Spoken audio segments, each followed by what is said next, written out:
বিজেপির প্রদেশ সভাপতি পদে অভিষেক দেবরায়ের নিয়োগকে অত্যন্ত তাৎপর্যপূর্ণ বলে মনে করা হচ্ছে। দীর্ঘদিন ধরেই সংগঠনের বিভিন্ন স্তরে সক্রিয় ভূমিকা পালন করে আসছিলেন তিনি। মাঠ পর্যায়ে কর্মীদের সঙ্গে নিবিড় যোগাযোগ, সাংগঠনিক দক্ষতা এবং দলীয় কর্মসূচিতে সক্রিয় অংশগ্রহণের কারণেই কেন্দ্রীয় নেতৃত্বের আস্থা অর্জন করতে সক্ষম হয়েছেন বলে মনে করছে রাজনৈতিক মহল। বিশেষ করে তরুণ নেতৃত্বকে সামনে এনে সংগঠনকে আরো গতিশীল করে তোলার যে কৌশল বিজেপি নিয়েছে, অভিষেক দেবরায়ের নিয়োগ সেই রাজনৈতিক পরিকল্পনারই অংশ বলে মনে করা হচ্ছে।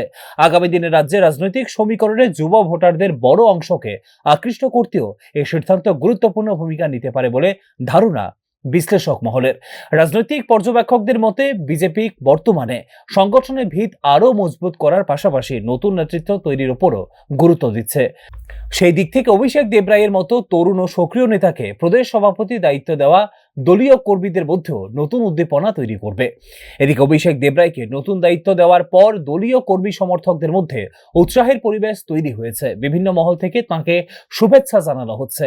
সব মিলিয়ে বলা যায় বিজেপির নতুন প্রদেশ সভাপতি হিসেবে অভিষেক দেবরায়ের নিয়োগ রাজ্যের রাজনৈতিক অঙ্গনে নতুন সমীকরণ তৈরি করবে বলে মনে করছে রাজনৈতিক ওয়াকিবহল মহল।